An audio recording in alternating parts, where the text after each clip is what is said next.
Yes, good afternoon all. അപ്പോൾ നമ്മൾ ഇന്ന് മൊഡ്യൂൾ 3 ആണ് സ്റ്റാർട്ട് ചെയ്യുന്നത്. ആക്ച്വലി നിങ്ങളുടെ സീരിയസ് എക്സാമിന് മൊഡ്യൂൾ 1 and 2 മാത്രമേ ഉള്ളൂ. പക്ഷേ ഞാൻ ഇന്ന് പഠിപ്പിക്കുന്ന ടോപ്പിക്ക് ഞാൻ മൊഡ്യൂൾ 1 ബന്ധപ്പെട്ട ഒരു ചോദ്യം ചോദിച്ചിട്ടുണ്ട്. നേരത്തെ പറഞ്ഞായിരുന്നു ക്വസ്റ്റ്യൻസ് ഒന്നും ഡയറക്റ്റ് അല്ല, പക്ഷെ ആൻസേഴ്സ് നിങ്ങൾക്ക് അറിയാവുന്ന സംഭവം തന്നെയാണ്. ഒന്ന് ആലോചിച്ച് കഴിഞ്ഞാൽ കിട്ടുന്നതേ ഉള്ളൂ, വലിയ ബുദ്ധിമുട്ടൊന്നുമില്ല. അപ്പോൾ ഇന്ന് പഠിപ്പിക്കാൻ പോകുന്ന ടോപ്പിക് എന്ന് പറഞ്ഞാൽ മൊഡ്യൂൾ 3 ഫസ്റ്റ് ടോപ്പിക്കാണ്. മൊഡ്യൂൾ 3 ഫസ്റ്റ് ടോപ്പിക് എന്ന് പറയുമ്പോൾ construction of flexible payment and functions of various layers. അപ്പോൾ ഈ topic actually different layers and materials used എന്ന് പറഞ്ഞ് നമ്മൾ മൊഡ്യൂൾ 1 പഠിക്കുന്നുണ്ട്. അപ്പോൾ അതുമായിട്ട് ബന്ധപ്പെട്ട ഒരു ചോദ്യമുണ്ട്. അപ്പോൾ ഇന്നത്തെ ക്ലാസ്സിൽ ഞാൻ എടുക്കാമെന്ന് വിചാരിച്ചത് തന്നെ ആ ഒരു എക്സാം ആ ഒരു ക്വസ്റ്റ്യൻ നിങ്ങൾക്ക് ആൻസർ ചെയ്യാനായിട്ട് ഹെൽപ്ഫുൾ ആയിരിക്കും എന്ന് വിചാരിച്ചിട്ടാണ്. അപ്പോൾ ഇന്നത്തെ ക്ലാസ് ശ്രദ്ധിച്ച് കേൾക്കുക. ഞാനൊരു 3:30 ഞാൻ വൈൻഡപ്പ് ചെയ്യാം. അപ്പോൾ ഇന്ന് പറയുന്ന കാര്യങ്ങൾ നിങ്ങൾക്ക് എക്സാമിന് യൂസ്ഫുൾ ആയിരിക്കും. ഓക്കെ, അപ്പോൾ നമ്മുടെ മൊഡ്യൂൾ 1 എന്ന് പറയുന്നത് പേയ്മെന്റ് മെറ്റീരിയൽസ് ആയിരുന്നു. Module 1 was payment materials. Module 2 എന്ന് പറഞ്ഞാൽ ബിറ്റുമിനസ് മിക്സ് ഡിസൈൻ ആയിരുന്നു. ബിറ്റുമിനസ് മിക്സ് ഡിസൈൻ ആണ്. മൊഡ്യൂൾ 3 എന്ന് പറഞ്ഞാൽ ഫ്ലെക്സിബിൾ പേയ്മെന്റ് കൺസ്ട്രക്ഷൻ ആണ്. മൊഡ്യൂൾ 4 എന്ന് പറഞ്ഞാൽ റിജിഡ് പേയ്മെന്റ് കൺസ്ട്രക്ഷൻ ആണ്. മൊഡ്യൂൾ 5 എന്ന് പറഞ്ഞാൽ പേയ്മെന്റ് കൺസ്ട്രക്ഷൻ മാനേജ്മെന്റ് എന്ന് പറയും. It's basically management. അപ്പോൾ ഇത് ശരിക്കും പറഞ്ഞാൽ ട്രാൻസ്പോർട്ടേഷൻ എംടെക് ഒക്കെ എടുക്കുകയാണെന്നുണ്ടെങ്കിൽ ഇത് ഓരോന്നും ഓരോ സബ്ജക്റ്റ് ആണ്. മെറ്റീരിയൽസ് സബ്ജക്റ്റ് ആണ്, ബിറ്റുമിനസ് മിക്സ് ഡിസൈൻ സബ്ജക്റ്റ് ആണ്, ഫ്ലെക്സിബിൾ പേയ്മെന്റ് ഡിസൈൻ സബ്ജക്റ്റ് ആണ്. ഓരോന്നും ഓരോ സബ്ജക്റ്റ് ആണ്. അപ്പോൾ ആക്ച്വലി നിങ്ങൾ ഇതിന്റെ എല്ലാം ഒരു ഇൻട്രൊഡക്ഷൻ അല്ലെങ്കിൽ ഇതിനകത്തൊക്കെ എന്താണ് ബേസിക്കലി വരുന്നത്, അല്ലെങ്കിൽ ഇതുകൊണ്ട് എന്താണ് ആവശ്യം, അതിന്റെ ഒരു ഓവറോൾ സ്ട്രക്ചർ ആണ് നമ്മൾ ഇവിടെ പഠിക്കുന്നത്. Now in module 3 we will be mostly talking about flexible payment construction. അതിന്റെ different materials അല്ലെങ്കിൽ different types of materials, different combinations, അത് നമ്മൾ ഉപയോഗിക്കുന്ന equipments, അതിന്റെ quality control. അപ്പോൾ അതൊക്കെയാണ് നമ്മൾ ഫ്ലെക്സിബിൾ പേയ്മെന്റ് വരുന്നത്. ഓക്കെ, now ഈ മൊഡ്യൂൾ തുടങ്ങുന്നതിന് മുന്നേ നമ്മൾ അറിയേണ്ട രണ്ട് കാര്യങ്ങൾ. What is the basic difference between A flexible and rigid payment. നിങ്ങൾ അതിന്റെ തിയറട്ടിക്കൽ ബാക്ക്ഗ്രൗണ്ട് അറിഞ്ഞില്ലെങ്കിൽ കൂടിയും അതെന്താ സംഭവം എന്നെങ്കിലും അറിയണം. എന്തായിരിക്കും ബേസിക്കലി ഒരു ഫ്ലെക്സിബിൾ പേയ്മെന്റും റിജിഡ് പേയ്മെന്റിൽ വ്യത്യാസം എന്താണ്? ഏറ്റവും പ്രിലിമിനറി ആയിട്ടുള്ള ഡിഫറൻസ് എന്തായിരിക്കും? നിങ്ങൾക്ക് ഈ ക്വസ്റ്റ്യൻ T1 വരും, പിന്നെ നിങ്ങളുടെ ഹോണേഴ്സിലും എക്സ്പെക്ട് ചെയ്യാം. What is the basic difference between flexible and rigid payment. അതിന് കുറെ തിയറട്ടിക്കൽ ആൻസേഴ്സ് ഉണ്ട്. അതിന്റെ എന്താ പറയുക, ബിഹേവിയർ ഡിഫറെന്റ് ആണ്, അല്ലെങ്കിൽ ടെമ്പറേച്ചർ കൂടുമ്പോൾ ഉള്ള ബിഹേവിയർ ഡിഫറെന്റ് ആണ്, ഫെയർ കണ്ടീഷൻ ഡിഫറെന്റ് ആണ്, അങ്ങനെ കുറെ സംഭവമുണ്ട്. ഞാൻ ഇപ്പൊ ചോദിക്കുന്നത് എന്താണ് സിമ്പിൾ വ്യത്യാസം. നമുക്കൊരു റോഡ് കണ്ടു കഴിഞ്ഞാൽ അത് ഫ്ലെക്സിബിൾ ആണോ റിജിഡ് ആണോ എന്നെങ്ങനെ അറിയാൻ പറ്റുന്നത്? സർഫേസ് ലെയർ നോക്കിയിട്ട്, മോസ്റ്റ്ലി അതിന്റെ സർഫേസ് ലെവൽ നോക്കിയിട്ട് അത് കോൺക്രീറ്റ് ആണെങ്കിൽ അത് റിജിഡ് ആയിരിക്കും, അല്ലെങ്കിൽ നമ്മൾ ഈ പറഞ്ഞ ബിറ്റുമിനസ് ആണെങ്കിൽ അത് ഫ്ലെക്സിബിൾ ആയിരിക്കും. Why do you call this as flexible? നമ്മൾ നോക്കുമ്പോൾ ഒരു ഫിസിക്കൽ ഒബ്സർവേഷനിൽ അത് ഫ്ലെക്സിബിൾ ആയിട്ട് തോന്നുന്നില്ല. പക്ഷെ നമ്മൾ പറഞ്ഞു we are providing 4% air voids. ആ എയർ വോയിഡ്സ് ഉള്ളത് കൊണ്ട് തന്നെ if you are measuring with an accurate equipment, you can see that this payment is being deflected by maybe 1 millimeter. അതുകൊണ്ട് ക്രാക്ക് ചെയ്യാനുള്ള പോസിബിലിറ്റീസ് കുറവാണ്. Moreover will get A better ride comfort in flexible pavement. അപ്പോൾ ഈ മൊഡ്യൂളിൽ ഈ flexible പേയ്മെന്റിന്റെ construction, ഓരോ layers, എന്തൊക്കെ equipments വേണം, എന്തൊക്കെയാണ് ക്വാളിറ്റി കൺട്രോൾ മെക്കാനിസം, അതൊക്കെയാണ് നമ്മൾ ഈ മൊഡ്യൂളിൽ പഠിക്കാൻ പോകുന്നത്. Okay, and this is very interesting because we are seeing this every day. അപ്പോൾ ഇപ്പൊ പറഞ്ഞ പോലെ തന്നെ നമ്മളൊരു ഫ്ലെക്സിബിൾ പേയ്മെന്റും റിജിഡ് പേയ്മെന്റും കമ്പയർ ചെയ്യുമ്പോൾ എന്ന് വായിക്കാൻ ഓൾറെഡി പറഞ്ഞ കാര്യങ്ങളാണ്. ഫ്ലെക്സിബിളും റിജിഡും ആയിട്ട് കമ്പയർ ചെയ്യുമ്പോൾ anyway there will be A subgrade അല്ലെ. രണ്ട് കേസായാലും സബ്ഗ്രേഡ് ഉണ്ട്. സബ്ഗ്രേഡ് എന്ന് പറഞ്ഞാൽ അവിടുത്തെ ഇൻസ്റ്റിറ്റ്യൂട്ട് സോയിലാണ്. സബ്ഗ്രേഡ് ഇല്ലാത്തൊരു പേയ്മെന്റ് ഇല്ല. For any payment there is A subgrade. The difference is in case of flexible payment there is A base course as well as A sub base course. Whereas in case of a rigid payment, there is only a base course. അത് എന്തുകൊണ്ടാണെന്ന് ചോദിച്ചു കഴിഞ്ഞാൽ നമ്മൾ ഇന്ന് പഠിക്കാൻ പോകുന്നത് ഓരോ ലെയേഴ്സിന്റെയും ഫംഗ്ഷൻ ആണ്. Will be learning about the function of each layers. And when you come to sub base, you will see that the function of a sub base is to act as a drainage layer. Drainage layer ശ്രദ്ധിക്കാം. When you come to the case of sub base, the role of a sub-base course is to act as a drainage layer. എന്ന് വെച്ചാൽ ഇവിടെ നമുക്കറിയാം നമ്മൾ ഉപയോഗിക്കുന്നത് ഒരു bituminous surface ആണ്, അല്ലെങ്കിൽ ബിറ്റുമിനസ് മെറ്റീരിയൽ ആണ്. അതുകൊണ്ട് തന്നെ there are chances for water to enter into the pavement. വെള്ളം ഇറങ്ങാനുള്ള സാധ്യതയുണ്ട്. In any case, if your water is entering the pavement, we are expecting that water should not reach the subgrade. ഏതെങ്കിലും കാരണവശാൽ വെള്ളം കയറിയാൽ ആ വെള്ളം സബ്ഗ്രേഡിൽ എത്തരുത്, അതാണ് നമ്മുടെ ആഗ്രഹം. അപ്പോൾ ഈ സബ് ബേസ് ലെയർ ആകുമ്പോഴത്തേന് ഈ വെള്ളം രണ്ട് സൈഡിലോട്ടും പോകണം. അതിനാണ് നമ്മൾ ഈ സബ് ബേസ് കോഴ്സ് നിർബന്ധമായിട്ടും ഫ്ലെക്സിബിൾ പേയ്മെന്റ് കൊടുക്കുന്നത്. But when you come to a rigid payment, you're actually providing a cement concrete over here. അപ്പോൾ സിമെന്റ് കോൺക്രീറ്റ് ഇട്ട് കഴിഞ്ഞാൽ നോർമലി അവിടെ വെള്ളം കയറത്തുമില്ല, അതുകൊണ്ട് തന്നെ ഒരു സബ് ബേസ് കോഴ്സിന്റെ ആവശ്യം വരുന്നുമില്ല. ഓക്കെ, രണ്ടാമതായിട്ട് ഫ്ലെക്സിബിൾ പേയ്മെന്റിന്റെ ഒരു അസംഷൻ എന്ന് പറഞ്ഞാൽ ഒരു ലോഡ് ഉണ്ടായി കഴിഞ്ഞാൽ ആ ലോഡ് ഇവിടെ നിന്ന് താഴോട്ട് വരും, ഈ ലെയറിന് അടുത്ത് താഴോട്ട് പോകും, അങ്ങനെ 1 by 1 ആയിട്ട് ഗ്രെയിൻ ടു ഗ്രെയിൻ ട്രാൻസ്ഫർ ആയിട്ടാണ് ലോഡ് പോകുന്നതാണ് assumption. But here it is something like A slab. നമ്മുടെ വീട്ടിലൊക്കെ ഒരു സ്ലാബ് ഉണ്ടാക്കുന്ന പോലെ ഒരു സ്ലാബ് പോലെയാണ്. അപ്പോൾ ഇതിന്റെ താഴെ എന്താണ് എന്നുള്ളത് not as much as important as in case of a flexible pavement. അപ്പോൾ ഒരു ബേസിക് ഡിഫറൻസ് എന്ന് പറഞ്ഞാൽ നമ്മുടെ ഫ്ലെക്സിബിൾ പേയ്മെന്റിൽ ഒരു സബ് ബേസ് കോഴ്സ് ഉണ്ടാവും, ഇവിടെ സബ് ബേസ് കോഴ്സ് ഇല്ല. പിന്നെ നമ്മുടെ സർഫേസ് കോഴ്സ് എന്ന് പറയുന്നത് ബിറ്റുമിനസ് മെറ്റീരിയൽ ആയിരിക്കും, ഇവിടെ അത് സിമെന്റ് കോൺക്രീറ്റ് ആയിരിക്കും. ഓക്കെ, ഇതൊക്കെ നമ്മൾ ഓൾറെഡി പഠിച്ചിട്ടുള്ള കാര്യങ്ങളാണ്, ജസ്റ്റ് പറഞ്ഞുള്ളതേ ഉള്ളൂ. Now, when you come to the particular case of a typical cross section of a flexible payment, and I repeat, this question is there for your series examination. When you come to the particular case of a flexible payment, നമുക്ക് വേണമെങ്കിൽ നമ്മുടെ സബ്ഗ്രേഡിനെ രണ്ടായിട്ട് divide ചെയ്യാം. You can divide that as natural subgrade and compacted subgrade. Now, what is the difference between a compacted subgrade and a natural subgrade? എന്തായിരിക്കും വ്യത്യാസം? Natural സബ്ഗ്രേഡും compacted സബ്ഗ്രേഡും വ്യത്യാസം എന്തായിരിക്കും? Natural സബ്ഗ്രേഡിന് വേണ്ട സ്ട്രെങ്ത് ഇല്ലാത്തപ്പോൾ നമ്മൾ കോമ്പാക്ട് ചെയ്ത് ഉണ്ടാക്കുന്നല്ലേ? കറക്റ്റ്, അതെ, നമുക്ക് അത് തന്നെ. ചില കേസിൽ ഒന്നെങ്കിൽ സ്ട്രെങ്ത് കുറവാണ്, അതായത് ക്ലേ സോയിൽ ആണെങ്കിൽ നമ്മൾ കോമ്പാക്റ്റഡ് ആണ്. രണ്ടാമതായിട്ട് ചിലപ്പോൾ നമ്മൾ ഉണ്ടാക്കുന്ന റോഡിന്റെ ഹൈറ്റ് റേസ് ചെയ്യേണ്ടതായിട്ട് വരും, അല്ലെ? ഫോർ എക്സാമ്പിൾ ഇപ്പൊ നമ്മൾ കണ്ടത്തിൽ കൂടെ പണിയുന്നത്, ഇപ്പൊ നമുക്ക് അതായത് ഐഡിയലി നമ്മുടെ റോഡ് എപ്പോഴും ഉണ്ടല്ലോ HFL മുകളിൽ നിൽക്കണം എന്നാണ് പറയുന്നത്. നമ്മുടെ റോഡല്ല, നമ്മുടെ സബ്ഗ്രേഡ് തന്നെ എപ്പോഴും HFL മുകളിൽ നിൽക്കണം. HFL എന്ന് പറഞ്ഞാൽ ഓർക്കുന്നുണ്ടായിരുന്നെങ്കിലും, what is HFL? High flood level. അതായത് ഏറ്റവും കൂടുതൽ വെള്ളം പൊങ്ങിയാൽ എവിടം വരെ വരും, അതിന്റെ മുകളിൽ വേണം നമ്മുടെ സബ്ഗ്രേഡ് നിൽക്കാനായിട്ട്. പക്ഷെ അൺഫോർച്ചുനേറ്റ്ലി കേരളത്തിൽ എപ്പോഴും അത് നമുക്ക് പോസിബിൾ അല്ല. അപ്പോൾ അങ്ങനത്തെ കേസുകളിൽ സബ്ഗ്രേഡിന്റെ ഹൈറ്റ് കൂട്ടാൻ വേണ്ടിയിട്ട് ഈവൻ ഇഫ് നല്ല മെറ്റീരിയൽ ആണെങ്കിലും ഈ പറഞ്ഞ HFL മുകളിൽ പോകാൻ വേണ്ടിയിട്ട് നമ്മൾ കോമ്പാക്റ്റഡ് സബ്ഗ്രേഡ് യൂസ് ചെയ്യാറുണ്ട്. ഓക്കെ, പിന്നെ അതിന് മുകളിൽ നമ്മുടെ സബ് ബേസ് കോഴ്സ് ഉണ്ടാവും. പിന്നെ നമ്മുടെ ബേസ് കോഴ്സിന് മുകളിൽ ഒരു ബൈൻഡർ കോഴ്സ് വരും. ബൈൻഡർ കോഴ്സ് എപ്പോഴാണ് വരുന്നത് ചോദിച്ചു കഴിഞ്ഞാൽ, ഒരു ഹെവി ട്രാഫിക് ഉള്ള റോഡ് ആണെന്നുണ്ടെങ്കിൽ, നോർമലി സപ്പോസ് ഇഫ് നമ്മൾ BC ആണ് യൂസ് ചെയ്യുന്നതെങ്കിൽ, suppose if I M using bituminous concrete, അവിടെ ഞാൻ DBM എന്ന് പറഞ്ഞ സാധനം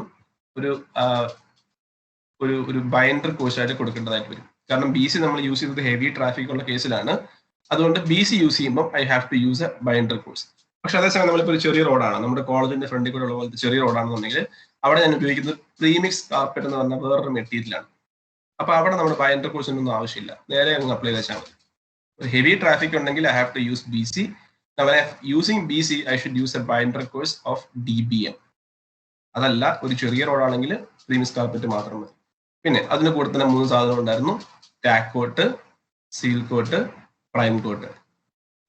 ഓക്കെ, അതായത് നമ്മുടെ ബേസ് കോഴ്സിന് മുകളിൽ അപ്ലൈ ചെയ്യുന്നതാണ് പ്രൈം കോട്ട്, 2 ബിറ്റുമിനസ് ലെയറിന്റെ ഇടയ്ക്കുള്ളതാണ് ടാക്ക് കോട്ട്, സീൽ കോട്ട് ഏറ്റവും മുകളിൽ വരുന്നത്. ഓക്കെ, ഇത്രയുമാണ് നമ്മൾ നേരത്തെ കഴിഞ്ഞ മൊഡ്യൂളിൽ നിന്ന് പഠിച്ചിരിക്കുന്ന കാര്യങ്ങൾ. Now we'll see the function of each layers one by one. Okay, നമുക്ക് സബ് ഹെഡിങ് എഴുതാം: functions of subgrade soil. Functions of subgrade soil. Okay, ആദ്യം ഈ ഒരു പടം ശ്രദ്ധിക്കുക. The figure on the right top, you have a wheel load over here. We have a wheel load. നമുക്ക് 4 layer ഉള്ളത്: subgrade, subbase, base, bearing course അഥവാ surface course എന്ന് വിളിക്കാറുണ്ട്. ഓക്കെ, ഇവിടുത്തെ സ്ട്രെസ് ഡിസ്ട്രിബ്യൂഷൻ എങ്ങനെയാണെന്ന് ചോദിച്ചു കഴിഞ്ഞാൽ ഒരു ട്രങ്കേറ്റഡ് കോൺ പോലെയാണ്. അതായത് ഏറ്റവും കൂടുതൽ സ്ട്രെസ് വരുന്നത് ഏറ്റവും മുകളിലത്തെ ലെയറിലാണ്. So we have to use the best material on the top. താഴോട്ട് വരുമ്പം അത് കുറഞ്ഞു വരുവാണ്. സബ്ഗ്രേഡിൽ ഏറ്റവും കുറവ് സ്ട്രെസ്സേ വരത്തുള്ളൂ. പക്ഷെ ഇവിടെ ശ്രദ്ധിക്കേണ്ട കാര്യം, ഈ സബ്ഗ്രേഡ് എന്ന് പറഞ്ഞാൽ നാച്ചുറൽ സോയിലാണ്. ബാക്കി എല്ലാം എന്ന് പറഞ്ഞാൽ അഗ്രിഗേറ്റ്സ് അല്ല ബിറ്റുമിനസ് മെറ്റീരിയൽ ആയിരിക്കും. അതൊന്നും അങ്ങനെ ഡീഫോം ചെയ്യാനുള്ള സാധ്യത കുറവാണ്. ഡീഫോം ചെയ്യുന്ന എവിടെയായിരിക്കും? ഈ സബ്ഗ്രേഡ് സോയിലാണ്. സബ്ഗ്രേഡ് സോയിലിൽ ഒരു പരിധി കൂടുതൽ സ്ട്രെസ് വന്നാൽ ഇതങ്ങ് ഡിഫ്ലക്ട് ചെയ്യും. ഇത് വെറും മണ്ണല്ലേ, ഒരു പരിധി കൂടുതൽ സ്ട്രെസ് വന്നാൽ ഇത് ഡിഫ്ലക്ട് ചെയ്യും. അപ്പൊ എന്ത് സംഭവിക്കും? സ്വാഭാവികമായിട്ടും ബാക്കി എല്ലാ ലെയറും ഡിഫ്ലക്ട് ചെയ്യും, ഇൻക്ലൂഡിങ് മൈ സർഫസ് ലെയർ. അപ്പൊ ഒരു റോഡ് ഡിസൈൻ ചെയ്യുമ്പോൾ ഉള്ള നമ്മുടെ ഏറ്റവും basic assumption, we should not put so much stress on the subgrade soil. നമ്മുടെ സബ്ഗ്രേഡ് സോയില് ഒരു പരിധി കൂടുതൽ സ്ട്രെസ് വന്നു കഴിഞ്ഞാൽ സബ്ഗ്രേഡ് സോയിൽ ഡിഫോം ചെയ്യും, ബാക്കി എല്ലാ ലെയറും അതിന് മുകളിൽ ഡിഫോം ചെയ്തു പോകും. അതുകൊണ്ട് ഏറ്റവും സിമ്പിൾ ആയിട്ട് നമ്മൾ ഉപയോഗിക്കുന്ന ഒരു തിയോറട്ടിക്കൽ ലോജിക്കാണ്, സബ്ഗ്രേഡ് സോയിലിൽ ഒരു പരിധി കൂടുതൽ സ്ട്രെസ് വരാനായിട്ട് പാടില്ല. അപ്പോൾ കമ്പാരിറ്റീവ്ലി ഏറ്റവും ചീപ്പർ ആയിട്ടുള്ള മെറ്റീരിയൽ എന്ന് പറഞ്ഞാൽ സബ്ഗ്രേഡ് സോയിലാണ്. പക്ഷെ നമ്മൾ ഏറ്റവും കൂടുതൽ ശ്രദ്ധിക്കേണ്ടതും സബ്ഗ്രേഡ് സോയിലാണ്.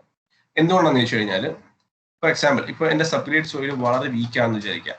വളരെ വീക്കാണെങ്കിൽ ഒരുപക്ഷെ ഞാനൊരു 30 സെന്റിമീറ്റർ തിക്കായിട്ടുള്ള റോഡ് പണിയേണ്ടി വരും. എൻ്റെ സബ്ഗ്രേഡ് സോയിൽ വളരെ വീക്ക് ആണെന്നുണ്ടെങ്കിൽ I will have to construct 30 centimetre thick pavement. Now, if I'm having a strong subgrade, imagine I'm having a strong subgrade, നല്ല സ്ട്രോങ് ആണെന്ന് വിചാരിക്കാം.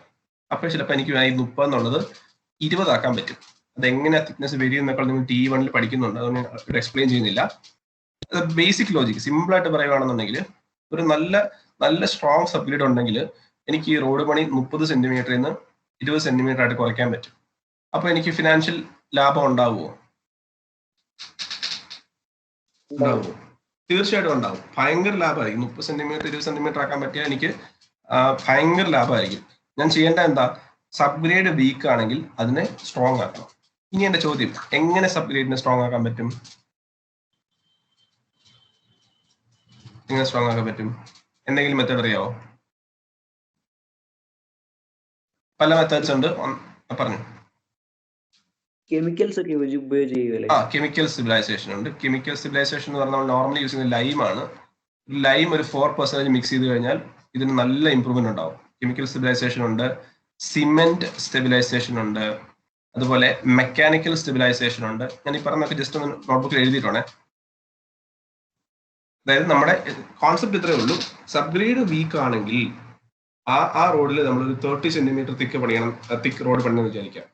അതേസമയം നമ്മുടെ സബ്ഗ്രേഡ് സ്ട്രോങ് ആക്കാൻ പറ്റിയാൽ we can reduce the thickness by 20 centimeter, which means there is a huge financial benefit over here.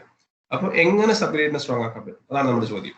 അതായത് നമുക്ക് chemical stabilisation ഉണ്ട്, സിമെന്റ് സ്റ്റെബിലൈസേഷൻ ഉണ്ട്, അല്ലെങ്കിൽ മെക്കാനിക്കൽ സ്റ്റെബിലൈസേഷൻ ഉണ്ട്. മെക്കാനിക്കൽ സ്റ്റെബിലൈസേഷൻ എന്ന് പറഞ്ഞാൽ നമ്മൾ ഇടുന്ന സോയില് കല്ലുകളുമായിട്ട് മിക്സ് ചെയ്യും.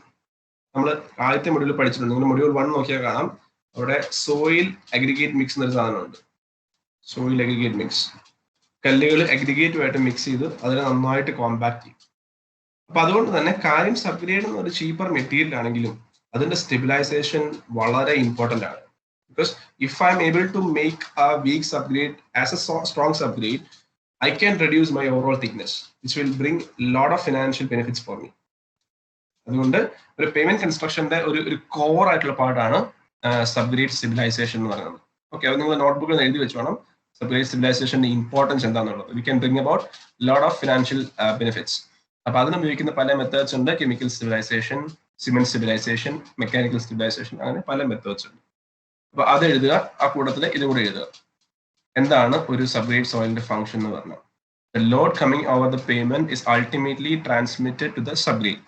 Hence, the subgrade should have sufficient strength to take up the load without excessive settlement.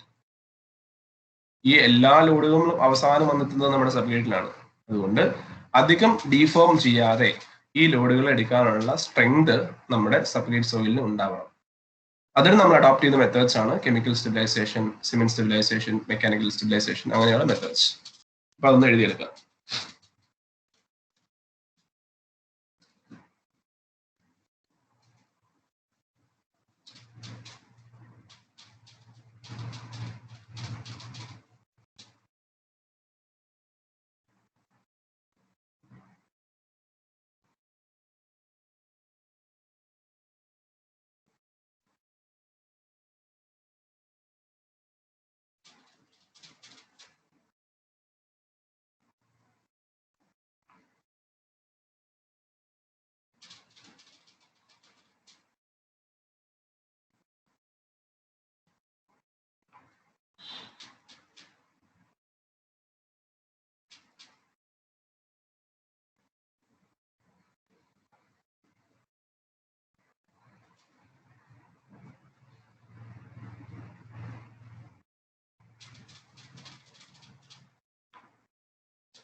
Okay, അപ്പം എഴുതുന്നു വിചാരിക്കുന്നു. Now, coming into the functions of other layers. അപ്പോൾ നമ്മൾക്ക് നാച്ചുറൽ സബ്ഗ്രേഡ് ഉണ്ട്, അതിന് മുകളിൽ കോമ്പാക്റ്റഡ് സബ്ഗ്രേഡ് ഉണ്ട്, പിന്നെ sub base, base, binder, surface course. ഇപ്പൊ ഇത്രയാണ് നമ്മുടെ ലേയേഴ്സ്. അതിനകത്ത് സബ്ഗ്രേഡിന്റെ ഇമ്പോർട്ടൻസ് ഞാൻ പറഞ്ഞു. സബ്ഗ്രേഡിന്റെ തൊട്ട് മുകളിൽ വരുന്നത് നമ്മുടെ സബ് ബേസ് കോഴ്സ് ആണ്. സബ് ബേസ് കോഴ്സിനെ നമ്മൾ സാധാരണ വിളിക്കുന്നത് ഗ്രാനുലാർ സബ് ബേസ് എന്നാണ്. ഇവിടെ എഴുതി വെച്ചിട്ടുണ്ട് granular sub base. Sub base course നമ്മൾ നോർമലി ഉപയോഗിക്കുന്ന മെറ്റീരിയൽ നമ്മൾ GSB മെറ്റീരിയൽ എന്നൊക്കെ പറയും. GSB എന്നാണ് പറയുന്നത്. അതിനകത്ത് എന്തൊക്കെയാണ് ഉള്ളതെന്ന് വെച്ചാൽ it contains natural sand, മൂറം, gravel, crushed stone or it's combination and the materials should be well graded. അപ്പം ഈ GSB മെറ്റീരിയലിന് ഇന്ന മെറ്റീരിയൽ വേണമെന്ന് സ്പെസിഫിക് ആയിട്ട് പറയുന്നില്ല. നോർമലി നമുക്ക് ലോക്കലി അവൈലബിൾ മെറ്റീരിയൽസ് യൂസ് ചെയ്യാൻ പറ്റും. പക്ഷെ അവിടെ നല്ല ലാറ്ററൈറ്റ് സോയിൽ ഉണ്ട്, അല്ലെങ്കിൽ നല്ല കല്ലുകൾ ഉണ്ടെങ്കിൽ അവിടുത്തെ ലോക്കലി അവൈലബിൾ മെറ്റീരിയൽസ് വെച്ചിട്ട് നമുക്ക് വേണം GSB പണിയാൻ പറ്റും. അപ്പോൾ GSBയുടെ പ്രത്യേകത എന്താണെന്ന് നോക്കാം. ഈ ഒരു സെന്റൻസ് പ്രത്യേകം ശ്രദ്ധിക്കുക. ഇപ്പൊ എഴുതണ്ട. Main function is to improve drainage and structural support. Improve drainage and structural support. അപ്പോൾ ഞാൻ പറഞ്ഞു, ഈ ഏതെങ്കിലും കാരണവശാൽ പേയ്മെന്റിലൂടെ വെള്ളം കയറി കഴിഞ്ഞാൽ, മുകളിലൂടെയോ അല്ലെങ്കിൽ ഒരു സൈഡിൽ കൂടെയൊക്കെ വെള്ളം കയറിയാൽ, നമ്മുടെ തിയറി പറയുന്നത് ഈ വെള്ളം ഒരിക്കലും നമ്മുടെ സോയിലിൽ വരാൻ പാടില്ല. കാരണം സോയിലാണ് നമ്മുടെ ഏറ്റവും സോഫ്റ്റ് ആയിട്ടുള്ള മെറ്റീരിയൽ. ഒരു പേയ്മെന്റിലെ ഏറ്റവും സോഫ്റ്റ് മെറ്റീരിയൽ എന്ന് പറഞ്ഞാൽ സോയിലാണ്. ഈ സോയിലിലേക്ക് വെള്ളം വന്നാൽ ഇത് വീണ്ടും വീണ്ടും സോഫ്റ്റ് ആകും, ഡിഫോർമേഷൻ ഉണ്ടാകാനുള്ള പോസിബിലിറ്റി കൂടും. അപ്പോൾ suppose if any water enters the payment, that water should go out through the sub base course. അതുകൊണ്ട് തന്നെ ഈ സബ് ബേസ് കോഴ്സിൽ നമ്മൾ നോർമലി യൂസ് ചെയ്യുന്ന അഗ്രിഗേറ്റ്സ് എന്ന് പറഞ്ഞാൽ വലിയ കല്ലുകളായിരിക്കും. സബ് ബേസ് കോഴ്സ് ഉണ്ടാക്കുന്നത് വലിയ വലിയ കല്ലുകൾ ഇട്ടായിരിക്കും. കാരണം അതിനകത്ത് വോയിഡ്സ് വേണം, വെള്ളം വരുന്നത് പുറത്തോട്ട് പോകണം. പുറത്തോട്ട് പോകുമ്പോൾ ഒരു കാര്യം കൂടി ഉണ്ട്, ഈ ഒരു വശത്ത് നല്ല ഡ്രെയിനേജും കൂടി ഉണ്ടാവണം. അപ്പൊ ഈ കല്ലുകൾ എന്ന് പറഞ്ഞാൽ വലിയ കല്ലുകളായിരിക്കും. ഇതിനകത്ത് വരുന്ന വെള്ളം പുറത്തോട്ട് ഇങ്ങനെ പോകണമെങ്കിൽ ഈ രണ്ട് സൈഡിലും നല്ല ഡ്രെയിനേജ് ഉണ്ടാവണം. ബട്ട് അൺഫോർച്ചുനേറ്റ്ലി നമ്മുടെ റോഡുകളിലൊന്നും ഈ ഡ്രെയിനേജ് ഇല്ലാത്തത് കൊണ്ട് തന്നെ സബ് ബേസ് കോഴ്സ് പ്രോപ്പർ ആയിട്ട് ഫംഗ്ഷൻ ചെയ്യുന്നില്ല. ഓക്കെ, സബ് ബേസ് കോഴ്സ് നമ്മൾ ഇതിന്റെ ഉദ്ദേശം എന്ന് പറഞ്ഞാൽ ഏതെങ്കിലും കാരണവശാൽ റോഡിൽ വെള്ളം കയറിയാൽ ആ വെള്ളം പുറത്തോട്ട് പോകാനാണ് സബ് ബേസ് കോഴ്സ്. അൺഫോർച്ചുനേറ്റ്ലി ആ drainage system is not proper, so sub base course may not work properly. അതാണ് GSB എന്ന് പറഞ്ഞത്. അതിന് മുകളിൽ വരുന്ന ബേസ് കോഴ്സിന് നമ്മൾ ഉപയോഗിക്കുന്ന മെറ്റീരിയലാണ് വെറ്റ് മിക്സ് മെക്കാഡം.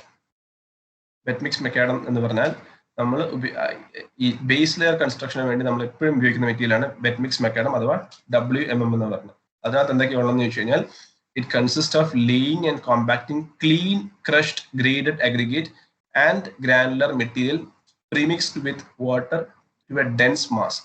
അപ്പോൾ ഈ സബ് ബേസ് കോഴ്സിൽ വലിയ വലിയ കല്ലുകളായിരുന്നെങ്കിൽ ഇതെന്ന് പറഞ്ഞാൽ ബേസ് കോഴ്സ് എന്ന് പറഞ്ഞാൽ ഡെൻസ് ലെയർ ആയിരിക്കും. കാരണം അവരുടെ ഫംഗ്ഷൻ എന്ന് പറഞ്ഞാൽ സ്ട്രക്ചറൽ സപ്പോർട്ട് കൊടുക്കുക എന്നുള്ളതാണ്.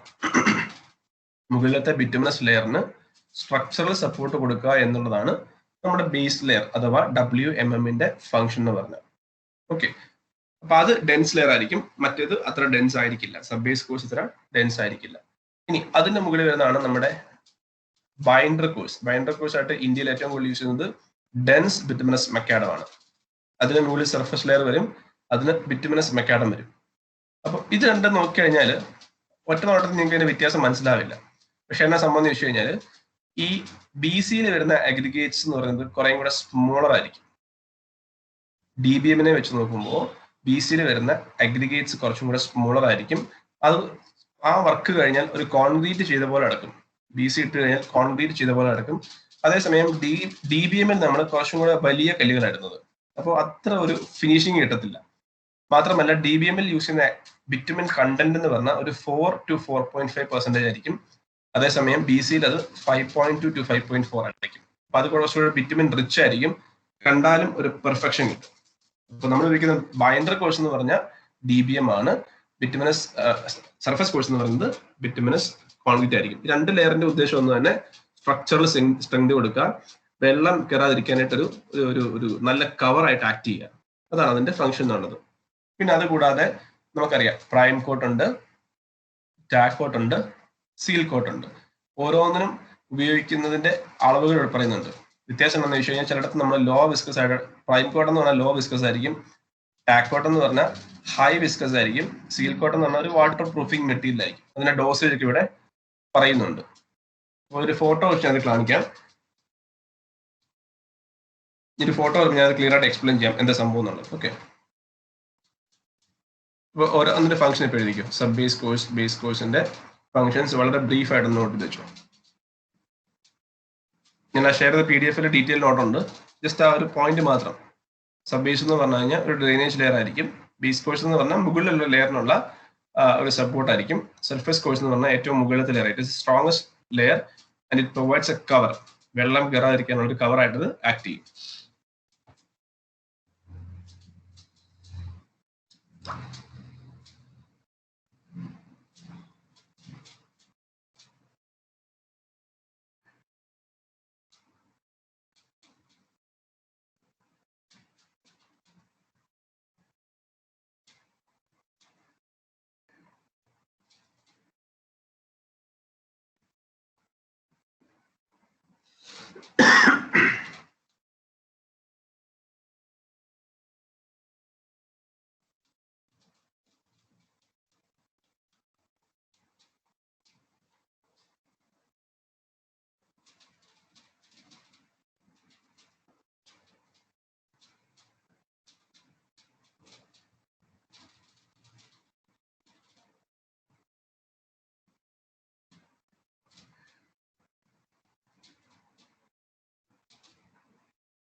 അപ്പോൾ ഫ്ലെക്സിബിൾ പേയ്മെന്റിൽ ഉപയോഗിക്കുന്ന ഓരോ ലെയറിലെ മെറ്റീരിയൽ എന്താണെന്നും അതിന്റെ ഫങ്ഷൻസും ക്ലിയർ ആണോ?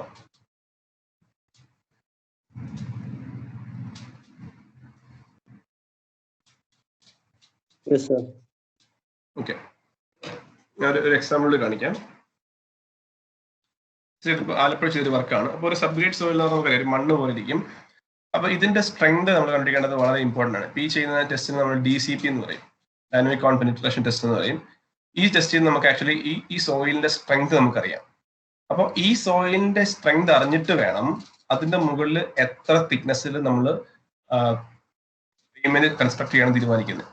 ഞാൻ പറഞ്ഞ മനസ്സിലായി. നമുക്കിപ്പോൾ ഒരു സബ് യൂണിറ്റ് ഉണ്ടെങ്കിൽ ആ സബ് യൂണിറ്റിന്റെ സ്ട്രെങ്ത് നമ്മൾ അസസ് ചെയ്യണം. നോർമലി അത് CBR ടെസ്റ്റ് ആണ് ചെയ്യേണ്ടത്. പക്ഷെ DCP ചെയ്താൽ നമുക്ക് ഏകദേശം മനസ്സിലാവും അതിന്റെ സ്ട്രെങ്ത് ഇത്രയാണെന്നുള്ളത്. അപ്പോൾ ആ സ്ട്രെങ്ത് കണ്ടുപിടിക്കുക, അതനുസരിച്ച് നമ്മൾ തിക്നെസ് ചെയ്യാന്നുള്ളതാണ്.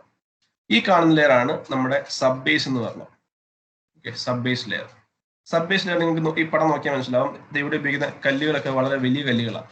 അതിനൊരു 40 mm 30 mm ഒക്കെ സൈസ് ഉണ്ടാവും. വലിയ വലിയ കല്ലുകളാണ്. അത് ലോക്കലി അവൈലബിൾ ആയിട്ടുള്ള മെറ്റീരിയൽ വെച്ചിട്ട് നമുക്ക് കൺസ്ട്രക്ട് ചെയ്യാം. ഈ വലിയ വലിയ കല്ലുകൾ ഉപയോഗിക്കുന്നതിന് കാരണം എന്താണെന്ന് വെച്ച് കഴിഞ്ഞാൽ ഇവിടെ ഡെൻസ് ലെയർ ആണെന്ന് നിർബന്ധമില്ല. ഇവിടെ ചെറിയ എയർ വോയിഡ്സ് വേണം. വെള്ളം കയറിയാൽ അത് പുറത്തോട്ട് പോകണം. അതിനുവേണ്ടി ഒരു ഡെൻസ് ലെയർ ആവേണ്ട ആവശ്യമില്ല. വെള്ളത്തിന് പുറത്തോട്ട് പോകാനുള്ള സൗകര്യം ഉണ്ടാകാൻ വേണ്ടിയാണ് നമ്മൾ വലിയ വലിയ കല്ലുകൾ ഇട്ടിട്ട് ഈ ലെയർ പണിയുന്നത്. ഓക്കെ, ഈ കാണുന്നതാണ് നമ്മുടെ ബേസ് ലെയർ. ഈ കാണുന്നതാണ് നമ്മുടെ ബേസ് ലെയർ. ഇവിടെ ഉപയോഗിക്കുന്ന മെറ്റീരിയൽ എന്ന് പറയുന്ന പേരാണ് WMM അഥവാ വെറ്റ് മിക്സ് മെക്കാഡം. ഇപ്പൊ ഇവിടെ ഉപയോഗിക്കുന്ന കല്ലുകളുടെ സൈസ് നോക്കി. നമ്മൾ തൊട്ട് മുന്നേ ഞാൻ കാണിച്ച ആ സബ് ബേസ് വെച്ച് കമ്പയർ ചെയ്യുമ്പോൾ ഇതിന്റെ സൈസ് കൂടുതലാണോ കുറവാണോ?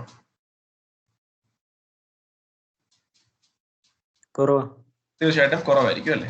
അപ്പോൾ സബ് ബേസ് വെച്ച് നോക്കുമ്പോൾ ബേസ് ലെയറിന്റെ അഗ്രിഗേറ്റ് സൈസ് കുറച്ചുകൂടി കുറവായിരിക്കും. ഇനി ഇവിടെ എന്തായിരിക്കും ചെയ്യുന്നത്? ഈ പ്രോസസ്സിന് എന്താ പറയുന്നത്? ഈ റൈറ്റ് സൈഡിലെ ഫിഗർ കാണിക്കുന്നത് എന്തായിരിക്കും? പ്രൈം കോട്ട് ആണോ? അത് പ്രൈം കോട്ട് എന്ന് പറയും. അപ്പോൾ നമ്മൾ സാധാരണ ഒരു ബേസ് ലെയറിന്റെ മുകളിലുണ്ടല്ലോ, പ്രൈം കോട്ട് മാത്രമല്ല, പ്രൈം കോട്ടും ടാക് കോട്ടും അടിക്കും. ടാക് കോട്ട് എന്ന് പറഞ്ഞാൽ 2 ബിറ്റുമിനസ് ലെയറിന്റെ ഇടയ്ക്കാണ്. അല്ലെങ്കിൽ പ്രൈം കോട്ടിന്റെയും ഒരു ബിറ്റുമിനസ് ലെയറിന്റെ ഇടയ്ക്ക് വരുന്നതിനെയും ടാക് കോട്ട് എന്ന് വിളിക്കാൻ പറ്റും. അപ്പൊ അത് എങ്ങനെ ചെയ്യണമെന്ന് ചോദിച്ചു കഴിഞ്ഞാൽ, ഒരു റോഡ് പണിയുവാണെങ്കിൽ തലേ ദിവസം ഞാൻ നാളെ റോഡ് പണിയുന്നതെങ്കിൽ ഇന്നാണ് പ്രൈം കോട്ട് അടിക്കുന്നത്. ഇന്നും പ്രൈം കോട്ട് അടിച്ച് അത് ഡസ്റ്റ് ഫ്രീ ആക്കണം. എന്നിട്ട് നാളെ റോഡ് പണിയുന്നതിന് തൊട്ട് മുന്നേ ഒരു ടാക് കോട്ട് കൂടെ അപ്ലൈ ചെയ്യണം. നിങ്ങളുടെയൊക്കെ വീടിനടുത്ത് റോഡ് പണിയുമ്പോൾ ഒന്ന് ശ്രദ്ധിക്കുക. അങ്ങനെ ചെയ്യുന്നില്ലെങ്കിൽ അവരോട് പറയണം തെറ്റാന്നുള്ളത്. ഒരു റോഡ് നാളെ പണിയുന്നെങ്കിൽ ഇന്ന് വന്ന് പ്രൈം കോട്ട് അടിക്കണം. ഇന്ന് വന്ന് പ്രൈം കോട്ട് അടിച്ചിട്ട് നാളെ ആ റോഡ് പണിയുന്നതിന് തൊട്ട് മുന്നേ ഒരു ടാക് കോട്ടും കൂടെ അപ്ലൈ ചെയ്യാം. അപ്പൊ ഈ കാണിക്കുന്നത് പറഞ്ഞാൽ പ്രൈം കോട്ട് അപ്ലൈ ചെയ്താൽ. ഓക്കെ, ഇനി അടുത്തെന്ന് പറഞ്ഞാൽ സർഫസ് ലെയർ വരേണ്ടത്. സർഫസ് ലെയർ വരണമെങ്കിൽ അത് പ്രൊഡക്ഷൻ പല രീതിയിലുണ്ട്. ഇപ്പൊ ഈ കാണിക്കുന്നതാണ് ഒരു ഡ്രം മിക്സിംഗ് പ്ലാന്റ്. ഈ കാണിക്കുന്നത് ഒരു ഡ്രം മിക്സിംഗ് പ്ലാൻ ആണ്. ഈ കാണിക്കുന്ന ഒരു ബാച്ച് മിക്സിംഗ് പ്ലാന്റ് ആണ്. കേരളത്തിൽ ഇത് വളരെ ചുരുക്കമാണ്. ഇത് എനിക്ക് 2 3 എണ്ണേ ഉള്ളൂ. പക്ഷെ ഇത് ഇഷ്ടം പോലെ ഉണ്ട്. ഇത് ഒരു 50-60 എണ്ണം കേരളത്തിൽ കാണും. അപ്പം ഇവിടുത്തെ പ്രശ്നം എന്ന് വെച്ച് കഴിഞ്ഞാൽ ഇവിടെ നമുക്ക് അധികം കൺട്രോൾ ഇല്ല. നമ്മൾ ഉപയോഗിക്കുന്ന സൈസും അല്ലെങ്കിൽ ബിറ്റുമിൻ കണ്ടന്റും ഒക്കെ ഒരു പരിധി കൂടുതൽ നമുക്ക് കൺട്രോൾ ചെയ്യാൻ പറ്റത്തില്ല. പക്ഷെ ഇവിടെ എന്ന് പറഞ്ഞാൽ വളരെ ഫൈൻ കൺട്രോൾഡ് ആണ്. അത് ഉണ്ടാക്കുന്ന പ്രോസസ്സ് എന്ന് പറഞ്ഞത് വളരെ ഫൈൻ ട്യൂൺഡ് ആയിരിക്കും. പക്ഷെ ഇത് ഭയങ്കര എക്സ്പെൻസീവ് ആയതുകൊണ്ട് തന്നെ മിക്കവരുടെ കയ്യിലും ഇതേ ഉള്ളൂ. ഇനി നമ്മുടെ നാട്ടിൻപുറത്തൊക്കെ റോഡ് പണിയുമ്പോൾ ഇതൊന്നുമില്ല, ഈ ഒരു സംഭവം മാത്രമേ ഉള്ളൂ. ഇത് കണ്ടോണ്ടേ സംഭവം, ഈ ഒരു സാധനം ടാറിങ് കണ്ടിട്ടുണ്ടോ? കണ്ടിട്ടുണ്ട്. അപ്പൊ ഇതും ഒരു ആക്ച്വലി ഡ്രം മിക്സിംഗ് പ്ലാന്റ് തന്നെയാണ്. പക്ഷെ ഇത് വളരെ എന്താ പറയുക ഒരു പഴയ സാധനമാണ്. അൺഫോർച്ചുനേറ്റ്ലി നമ്മൾ ഇപ്പോഴും യൂസ് ചെയ്യുന്നത് ഇതിനെ തന്നെയാണ്. അപ്പൊ ഈ 3 രീതിയിലാണ് സാധാരണ ബിറ്റുമിനസ് മിക്സ് ഉണ്ടാക്കുന്നത്. ഒന്നെങ്കിൽ ഈ ഡ്രം മിക്സിംഗ് പ്ലാന്റ്, ഇത് കമ്പാരിറ്റീവ്ലി ബെറ്റർ, അത്ര മോശമൊന്നുമല്ല. ഇതാണെങ്കിൽ വളരെ ഫൈൻ കൺട്രോൾഡ് ഉണ്ടാവും, പക്കായിരിക്കും ടെമ്പറേച്ചർ ഒക്കെ. അതേസമയം ഇതാണെന്നുണ്ടെങ്കിൽ അധികം ടെമ്പറേച്ചർ കൺട്രോൾ ഒന്നും ഇല്ല. പക്ഷെ നമ്മൾ ഇതൊക്കെയാണ് ഇപ്പോൾ ഉപയോഗിച്ച് പോകുന്നത്. ഓക്കെ, അപ്പോൾ ഏതായാലും ബിറ്റുമിനസ് മിക്സ് അങ്ങനെ ഉണ്ടാക്കുന്നു. അപ്പൊ ഞാൻ പറഞ്ഞു ഒരു ബേസ് ലെയറിന് മുകളിൽ ആകെ തലേദിവസം വന്ന് നമ്മൾ പ്രൈം കോട്ട് അടിക്കണം. അപ്പൊ തലേദിവസം അടിച്ചു കഴിയുമ്പോൾ ആ റോഡ് പണിയേണ്ട ദിവസം ഏകദേശം ഇതുപോലെ കിടക്കുന്നത്. അപ്പൊ ഇതിന് പ്രൈം കോട്ട് എന്ന് പറയും. എന്നിട്ട് നിങ്ങൾ ഇവിടെ നോക്കിയാൽ മനസ്സിലാവും, ഇവിടെ ഇവർ ടാറിങ് ചെയ്തുകൊണ്ടിരിക്കുകയാണ്. അപ്പൊ ഇവിടെ അതിന് മുന്നേ ഒരു ടാക്ക് കോട്ട് പിന്നെയും അപ്ലൈ ചെയ്തിട്ടുണ്ട്. ഓക്കെ, അപ്പൊ പ്രൈം കോട്ട് അപ്ലൈ ചെയ്ത് കഴിയുമ്പോൾ ഈ ഒരു പരുവത്തിലായിരിക്കും. അതിന് മുകളിൽ ടാക്ക് കോട്ട് അപ്ലൈ ചെയ്യുമ്പോൾ അതിങ്ങനെയാവും. അതിന്റെ മുകളിലാണ് നമ്മൾ ബിറ്റുമിനസ് ലെയർ പണിയുന്നത്. ബിറ്റുമിനസ് ലെയർ അല്ലെങ്കിൽ സർഫസ് ലെയർ പണിത് കഴിയുമ്പോൾ അതൊരു ഈ ഒരു പരുവത്തിലാവും. ഇവിടെ നമ്മൾ ഉപയോഗിക്കുന്നത് വളരെ തിൻ ആയിട്ടുള്ള 2 സെന്റിമീറ്റർ ഉള്ള ചെറിയ ലെയർ ആണ്. അതുകൊണ്ട് തന്നെ ബൈൻഡർ കോഴ്സ് എന്ന സാധനം ഇവിടെ ഇല്ലായിരുന്നു. ഇതൊരു ചെറിയ റോഡ് ആയതുകൊണ്ട് തന്നെ ബൈൻഡർ കോഴ്സിന്റെ ആവശ്യമില്ല. പക്ഷെ ടെമ്പറേച്ചർ കൺട്രോൾഡ് ആണ് ഏത് കൺസ്ട്രക്ഷനും. ഇവിടെ ടെമ്പറേച്ചർ റിലേറ്റീവ്ലി കുറവായിരുന്നു. അപ്പൊ ഇതൊക്കെയാണ് നമ്മുടെ റോഡ് കൺസ്ട്രക്ഷനിലെ പ്രശ്നങ്ങൾ. ഈ ടെമ്പറേച്ചറിന്റെ കുറവ് കാരണമൊക്കെയാണ് ഇവിടെ ഡാമേജ് ഉണ്ടാവുന്നത്. ഓക്കെ, ഒന്നുകൂടെ കാര്യങ്ങൾ ഇനി പുറകോട്ട് പോയി നോക്കിയാൽ കുറച്ചുകൂടെ മനസ്സിലാവും. ആദ്യം നമുക്കൊരു കോമ്പാക്റ്റഡ് സബ്പീരിയഡ് അല്ലെങ്കിൽ നാച്ചുറൽ സബ്പീരിയഡ് ഉണ്ടാവും. അപ്പൊ അതിന്റെ സ്ട്രെങ്ത് വളരെ ഇമ്പോർട്ടന്റ് ആണ്. ബിക്കോസ് അതിന്റെ സ്ട്രെങ്തിനെ ഡിപ്പെൻഡ് ചെയ്തിരിക്കും ബാക്കി ലെയറിന്റെ തിക്നെസ് റിക്വയർമെന്റ് എന്ന് പറയുന്നത്. ഓക്കെ, പിന്നെ sub base course relatively higher സൈസുള്ള അഗ്രിഗേറ്റ്സ് ആയിരിക്കും. Because its purpose is to facilitate drainage. Base layer എന്ന് പറഞ്ഞാൽ കുറച്ചും കൂടെ നല്ല ലെയർ, ചെറിയ അഗ്രിഗേറ്റ്സ് ആയിരിക്കും. ബൈൻഡർ കോഴ്സ് എപ്പോഴും ഉണ്ടാവണമെന്നില്ല, ഹൈവേയിലൊക്കെയാണ് സാധാരണ ഉണ്ടാകുന്നത്. അപ്പോൾ ഉപയോഗിക്കുന്ന മെറ്റീരിയൽ ആണ് ഡെൻസ് ബിറ്റുമിനസ് മക്കാഡം എന്നുള്ളത്. അതിന് മുകളിൽ വരുന്നതാണ് നമ്മുടെ സർഫസ് കോഴ്സ് എന്നുള്ളത്. പിന്നെ ഈ പറഞ്ഞ പോലെ നേരത്തെ കാണിച്ചല്ലോ, ഈ പ്രൈം കോട്ടും ടാക്ക് കോട്ടും ഒരുമിച്ച് വരും. ബേസ് ലെയർ തൊട്ട് മുകളിൽ പ്രൈം കോട്ടും ടാക്ക് കോട്ടും ഒരുമിച്ചാണ് വരുന്നത്. കാരണം തലേദിവസം പ്രൈം കോട്ട് അടിക്കണം, എന്നിട്ട് പണിയുന്നതിന് തൊട്ട് മുന്നേ ടാക്ക് കോട്ട് അടിക്കണം. അതുകൊണ്ടാണ് പ്ലസ് ഇട്ടിരിക്കുന്നത്. ഇനി ബൈൻഡർ കോഴ്സിന്റെ മുകളിലാണ് പണിയുന്നതെങ്കിൽ പ്രൈം കോട്ട് അടിക്കേണ്ട ആവശ്യമില്ല, നേരെ ടാക്ക് കോട്ട് അങ്ങ് അടിച്ചാൽ മതി. എന്നിട്ട് എല്ലാം പണി കഴിയുമ്പം ഏറ്റവും മുകളിൽ ഒരു സർഫസ് കോട്ടും കൂടെ അടിക്കാറുണ്ട്. അപ്പൊ ഇത്രയാണ് ഒരു ഫ്ലെക്സിബിൾ പേയ്മെന്റ് നമ്മൾ ഉപയോഗിക്കുന്ന ഡിഫറെന്റ് മെറ്റീരിയൽസും അതിന്റെ ഫങ്ഷൻസും. ഇത് ക്ലിയർ ആണോ? ഓരോ മെറ്റീരിയലും അതിന്റെ ഫങ്ഷൻസും.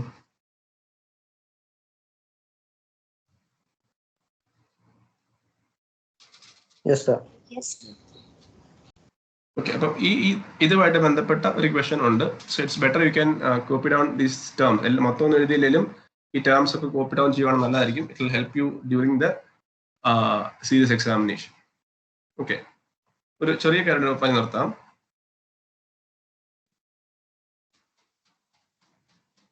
ഈ സർഫസ് കോഴ്സ് നമ്മൾ 3 രീതിയിലുണ്ട്. HMA ഉണ്ട്, WMA ഉണ്ട്, CMA ഉണ്ട്. അതായത് HMA എന്ന് പറഞ്ഞാൽ ഹോട്ട് മിക്സ് അസ്ഫാൾട്ട്. നമ്മൾ സാധാരണ ഉപയോഗിക്കുന്ന HMA ആയിരിക്കും. WMA എന്ന് പറഞ്ഞാൽ വാം മിക്സ്, CMA എന്ന് പറഞ്ഞാൽ കോൾഡ് മിക്സ്. ഈ ടേംസ് നിങ്ങൾ ജസ്റ്റ് കേട്ടിരിക്കാൻ വേണ്ടി പറയുന്നതാണ്. നോട്ട്ബുക്കിൽ ഒന്ന് എഴുതി വെക്കും. ഹോട്ട് മിക്സ് ഉണ്ട്, വാം മിക്സ് ഉണ്ട്, കോൾഡ് മിക്സ് ഉണ്ട്. ഈ ഹോട്ട് മിക്സിനെ മാനുഫാക്ചർ ചെയ്യുന്നത് ഒരു 160 ഡിഗ്രി സെൽഷ്യസിലായിരിക്കും. വാം മിക്സ് എന്ന് പറയുമ്പോൾ ഒരു 130 ഡിഗ്രി സെൽഷ്യസിൽ മാനുഫാക്ചർ ചെയ്യാൻ പറ്റും. കോൾഡ് മിക്സ് എന്ന് പറഞ്ഞാൽ റൂം ടെമ്പറേച്ചറിൽ മാനുഫാക്ചർ ചെയ്യാം. മേ ബി ഒരു 30 അല്ലെങ്കിൽ ഒരു 40 ഡിഗ്രി സെൽഷ്യസിൽ മാനുഫാക്ചർ ചെയ്യാം. അപ്പൊ ഇതിലേതായിരിക്കും നല്ലതെന്ന് പറയുന്നത്? ഹോട്ട് മിക്സ് ഫീൽഡിൽ യൂസ് ചെയ്യുകയാണെങ്കിൽ ഒരു 160 ഡിഗ്രിയിൽ കൊണ്ടിടണം, 150 കൊണ്ടിടണം. വാം മിക്സ് ആണെന്നുണ്ടെങ്കിൽ 130 കൊണ്ടിട്ടാൽ മതി. കോൾഡ് മിക്സ് ആണെങ്കിൽ 40 ഡിഗ്രി, അതായത് നോർമൽ ടെമ്പറേച്ചർ വേണമെങ്കിലും സംഭവം വർക്ക് ചെയ്യും. അപ്പൊ ഇതിലേതായിരിക്കും നല്ലത്?